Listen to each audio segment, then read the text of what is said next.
ఒక అభిమాని తన హీరో గురించి ఏ అభిమాని అయినా ఏం కోరుకుంటాడంటే తనని అభిమానించే హీరో ఏ సినిమా అయినా సరే ప్రతి ఒక్క సినిమా కూడా బ్లాక్ బస్టర్ హిట్ కావాలని చెప్పి కోరుకుంటాడు. అంతేకాకుండా కలెక్షన్ల పరంగా అన్ని సినిమాల కన్నా అంటే అందరి హీరోల సినిమాల కన్నా నేను అభిమానించే హీరో సినిమా కలెక్షన్లు ఎక్కువ రావాలని చెప్పి కోరుకుంటాడు. అలాగని చెప్పి అందరి హీరోల సినిమాలు ఫ్లాప్ అవ్వాలని కాదు, అందరి హీరోల సినిమాలు కలెక్షన్లు రాకూడదని కాదు. అందరి హీరోల సినిమాలు కలెక్షన్లు రావాలి, అందరి హీరోల సినిమాలు బాగుండాలి, కానీ వాళ్ళ సినిమాల కన్నా ఇంకాస్త కలెక్షన్లు ఎక్కువ రావాలి, ఇంకా బాగుండాలని చెప్పి కోరుకుంటాడు. కానీ గ్లోబల్ స్టార్ రామ్ చరణ్ గారు బుచ్చిబాబు దర్శకత్వంలో వస్తున్న పెద్ది మూవీలో సాంగ్ రిలీజ్ అయిన తర్వాత అదేనండి చికిరి చికిరి సాంగ్.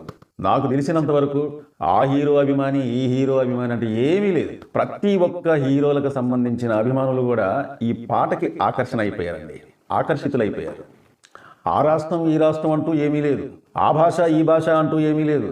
చిన్న పిల్లల నుంచి దాదాపు 60-70 సంవత్సరాల ఏజు గల వృద్ధుల దాకా కూడా ఈ పాటకి రీల్స్ చేశారంటే మరి మామూలు విషయమా? ఈ మధ్య కాలంలోనే నేను చికిరి చికిరి సాంగ్ 100 మిలియన్లు దాటిపోయిందని చెప్పి ఒక వీడియో చేశాను. మరి ఇప్పుడేంటండి బాబు ఇంకా వెళ్ళిపోతుంది ఆ వ్యూస్ అనేది. ఆ సాంగ్ ఇప్పటికైనా డ్రాప్ అయిద్దేమో అని అనుకుంటే నేను ఎప్పటికీ డ్రాప్ అవ్వనన్నట్టుగా దాదాపు ఇప్పుడు 150 మిలియన్ల దగ్గరికి వెళ్ళిపోతుందటండి.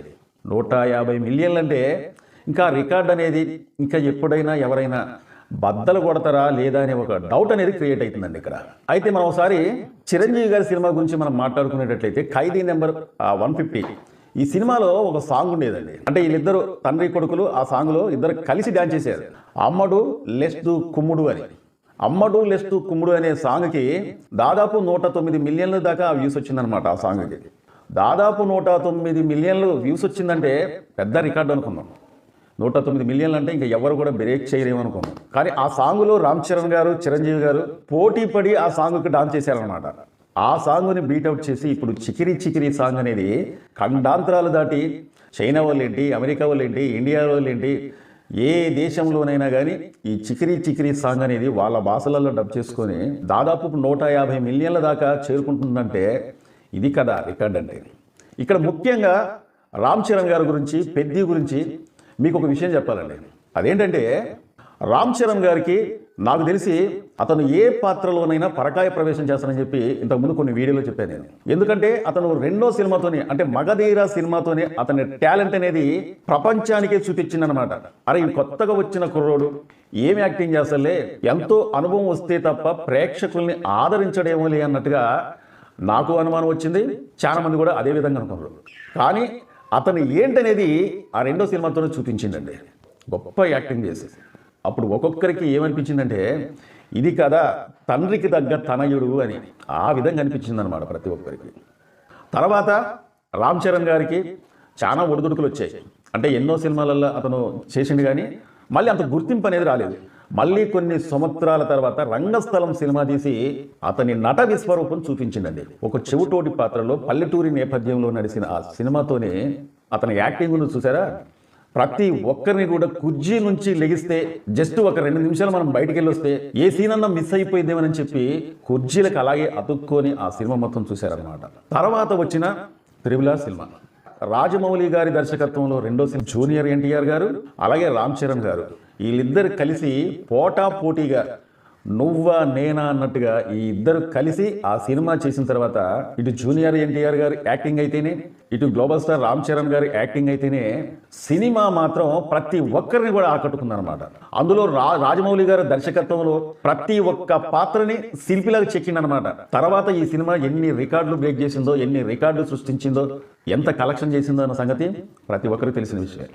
అంటే రామ్ చరణ్ గారిని ఏ డైరెక్టర్ అయినా సరే వాడుకునే విధంగా వాడుకుంటే కథల్లో ఒకవేళ బలం అనేది ఉంటే భయ్యా డైరెక్టర్ తీర్చిదిద్దినట్లయితే ప్రపంచ రికార్డులను కూడా బ్రేక్ చేసే అవకాశాలు ఉంటాయి. అంత గొప్ప నటుడు రామ్ చరణ్ గారు. అయితే నాకెందుకో ఈ పెద్ది మూవీలో రామ్ చరణ్ గారిని ఆ విధంగా వాడుకుంటానేమో డైరెక్టర్ గారు అంత గొప్ప కథతోని ప్రేక్షకుల ముందుకు తీసుకొద్దామని చెప్పి చాలా బలంగా ట్రై చేస్తాడేమన్నట్టు నాకైతే అనిపిస్తుంది అనమాట. ఎందుకంటే బుచ్చిబాబు సానా డైరెక్టర్ అంటే అతను తీసింది నాకు తెలిసినంత వరకు 2 సినిమాలు అనుకుంటాను. ఒకటో ఉప్పెన సినిమా గురించి మనం ఒకసారి మాట్లాడుకునేటట్లయితే ఉప్పెన సినిమాలో వైష్ణవ్ తేజని ఏ విధంగా చూపించిండో మనకందరికీ తెలుసు. ఆ సినిమా చూసినంతసేపు నాకు తెలిసినంత వరకు ఒక 10 నిమిషాల దాకా సినిమా అనేది నార్మల్గా నడిచేది. అంటే ఈ సినిమాలో అంత బలం ఉండదేమో అన్నట్టు నేను అనుకున్నాను. కానీ చూసిన కొద్దీ ఆ సినిమా చూస్తూ ఉంటే ఆ కథను నడిపించే విధానం ఉంది చూసారా, డైరెక్టర్ చాలా గొప్పగా ఆ కథను రాసుకొని ఆ ఎండి తెరపైన చూపించే విధానం అనేది ప్రతి ఒక్కరిని కూడా ఆకట్టుకుందన్నమాట. ఏంటంటే కొత్త డైరెక్టరు, కొత్త హీరో, వీళ్ళిద్దరూ కొత్తోళ్ళే. మరి వీళ్ళిద్దరూ కొత్తోళ్ళే కాబట్టి ఈ సినిమా ఒకవేళ వచ్చినట్లయితే సినిమా కథలో ఒకవేళ బలంగానే లేకపోతే, అది మెగాస్టార్ చిరంజీవి గారు అల్లుడైనా ఇంకెవరైనా సరే, సినిమాలో ఒకవేళ బలం లేకపోతే, కథలో ఒకవేళ బలం లేకపోతే, ఆ సినిమాని తీర్చిదిద్ది ప్రేక్షకుల ముందుకు తీసుకొచ్చే విధానం ఒకవేళ సరిగ్గా లేకపోతే అది ఏ సినిమా అయినా సరే ఆడదన్నమాట. కానీ ఈ సినిమాకు బడ్జెట్ అనేది 22 కోట్ల రూపాయలు మాత్రమే పెట్టారట. మరి 22 కోట్ల రూపాయల బడ్జెట్ అంటే ఒక కొత్త హీరోకి పెట్టాలంటే చాలా కష్టమే, అంతకు మించి పెట్టాలంటే. కానీ కలెక్షన్ చేసింది ఎంత చెప్పాలా, 85 కోట్ల రూపాయలు కొల్లగొట్టింది కలెక్షన్లలో. కానీ ఇక్కడ మనం అర్థం చేసుకోవాల్సింది ఏంటంటే ఈ సినిమాని డైరెక్టర్ ఆ కథని నడిపించే విధానం ప్రతి ఒక్క ప్రేక్షకుడిని ఆకట్టుకుంది అంటే సినిమా మామూలు విషయం కాదు. మరి అలాంటి డైరెక్టర్ రామ్ చరణ్ గారిని హీరోగా మరి ఒక సినిమా చేస్తుందంటే ప్రేక్షకులకు వాళ్ళ అంచనాలు ఏ విధంగా ఉంటాయో ఒకసారి ఆలోచించండి. 22 కోట్ల రూపాయల బడ్జెట్ పెట్టి ఆ సినిమా తీస్తేనే 85 కోట్ల రూపాయల కలెక్షన్ చేసిందంటే రామ్ చరణ్ గారి లాంటి హీరో మరి ఎన్ని వేల కోట్ల రూపాయల కలెక్షన్ చేస్తుందో ఒకసారి అర్థం చేసుకోవాలి మనం. ఇక నేను రామ్ చరణ్ గారి గురించి గొప్ప చెప్తాను అనుకోవద్దు, కానీ ఇక్కడ ఏంటంటే మార్చి 27వ తారీఖున పెద్ద మూవీ రిలీజ్ అవుతుందని చెప్పి ఇంతకుముందు మనం చాలాసార్లు మాట్లాడుకున్నాం. ఆ మార్చి 27వ తారీఖున సినిమా రిలీజ్ అయిన తర్వాత చూడండి, ఒక్క సాంగ్కే 150 మిలియన్ల దగ్గరికి వెళ్తుందంటే మరి ఈ సినిమా పైన ప్రతి ఒక్కరికి ఎన్ని అంచనాలు ఉండొచ్చు. ఫస్ట్ ఈ సినిమాకు సంబంధించి రామ్ చరణ్ గారి ఒక ఫోటో మాత్రమే రిలీజ్ చేశారు. కొన్ని రోజులు పోయిన తర్వాత గ్లీమ్స్ ఒకటి రిలీజ్ చేశారు. కొన్ని రోజులు పోయిన తర్వాత ఇక చికిరి చికిరి సాంగ్ అనేది రిలీజ్ చేశారనమాట. ఇవన్నీ కూడా వైరల్ అయిపోయినాయి. మరి ప్రతి ఒక్కరూ ఈ సినిమా గురించి ఎంతగానో ఎదురు చూస్తున్నారు అనేది మనం ఒకసారి అర్థం చేసుకోవాలన్నమాట. నాకు తెలిసి తెలుగులో బాహుబలి రికార్డులు అప్పుడు సృష్టించిన సంచలనమైన రికార్డులు మన భారతదేశ సినీ చరిత్ర మొత్తం కూడా ఒక ఊపు ఊపేసింది అనమాట. దాదాపు 1871 కోట్లేమో ఆ సినిమా కలెక్షన్ చేసింది. మరి ఈ సినిమా రికార్డులు బద్దలు కొట్టాలంటే దశాబ్దాలు పట్టొచ్చేమన్నట్టు నాకైతే ఇప్పుడు అనిపించింది. చాలా మంది అదే అనుకుంటారు. కానీ సుకుమార్ గారి దర్శకత్వంలో వచ్చిన, అల్లు అర్జున్ గారు నటించిన పుష్ప 2 సినిమా దాదాపు ఇది కూడా 1800 కోట్ల రూపాయల పైగా కలెక్షన్ చేసిందండి. ఈ 2 సినిమాలు కూడా భారీ కలెక్షన్లు అన్నమాట. బాలీవుడే కావచ్చు, కోలీవుడే కావచ్చు, ఇంకా ఎన్ని హుడ్లు అయితే ఉన్నాయో అన్ని హుడ్ల సినిమాలు కూడా, అంటే అంతమంది హీరోలు కూడా ఉలిక్కి పట్టరు అనమాట, డైరెక్టర్లతో సహా కూడా. అరే ఆ సినిమా రికార్డు మనం ఏమైనా బద్దలు కొడతామా, బద్దలు కొట్టలేమా అని చెప్పి. కానీ బాలీవుడ్లో వచ్చిన దంగల్ సినిమా మాత్రం దాదాపు 2000 కోట్ల రూపాయల పైగా కలెక్షన్ చేసిందండి. అంటే మన తెలుగు 2 సినిమాలను కూడా వెనక్కి నెట్టేసింది అనమాట. ఇంతకుముందు కలెక్షన్ల పరంగా తెలుగు వాళ్ళకే ఈ రికార్డు అనేది ఉండేది, అంటే టాలీవుడ్లో. కానీ ఆ రికార్డుని బాలీవుడ్ హీరో నటించిన దంగల్ సినిమాతోని ఆ రికార్డు ఇప్పుడు బాలీవుడ్ వాళ్ళ మీద ఉందన్నమాట. మరి ఇప్పుడు ఆ రికార్డును కూడా తిరగరాయాలన్న ఉద్దేశంతోనే ఈ పెద్ద మూవీ కథను రెడీ చేశారటండి.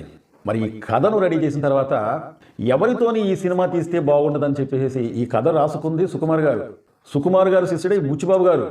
ఈ బుచ్చిబాబు గారికి సలహా ఇచ్చి రామ్ చరణ్ గారితో ఈ సినిమా తీస్తే హిందీలో ఉన్న ఆ రికార్డును కూడా బద్దలు కొట్టొచ్చు అని చెప్పేసి వీళ్ళిద్దరూ అనుకొని రామ్ చరణ్ గారి దగ్గరికి వెళ్ళారటండి. రామ్ చరణ్ గారి దగ్గరికి వెళ్ళిన తర్వాత రామ్ చరణ్ గారికి ఒక నమ్మకం అంటూ ఉంది.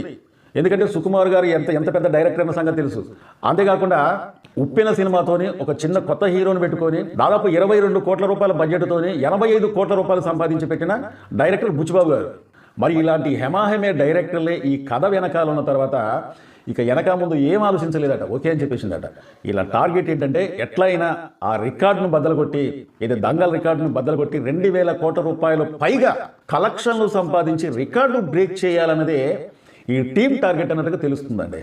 మరి ఒక్క సాంగుతోనే ఎన్ని హల్చల్ సృష్టించి దాదాపు ఇప్పుడు 150 మిలియన్లకు దగ్గరకు చేరుకుంటుందంటే కలెక్షన్ల పరంగా దంగల్ మూవీ మీద ఉన్న రికార్డులను బద్దలు కొట్టడం పెద్ద సమయం పట్టదేమన్నట్టుగా నాకు అనిపిస్తుందండి. ఇది ఈరోజు వీడియో అండి.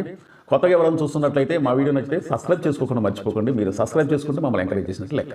చాలా మంది మా వీడియో చూస్తున్నారు కానీ సబ్స్క్రైబ్ చేసుకోకుండా చూస్తున్నారంటే దయచేసి మీరు మమ్మల్ని సబ్స్క్రైబ్ చేసుకుంటే మమ్మల్ని ఎంకరేజ్ చేసినగా ఈ వీడియోపై ఒక లైక్ చేయండి. మీ అమూల్యమైన కామెంట్ తెలుపుతారని చెప్పి కోరుకుంటూ మా వీడియో నచ్చితే సబ్స్క్రైబ్ చేసుకోండి. మరో మంచి వీడియోతో మళ్ళీ మేము ముందుకు వస్తా. Thank you.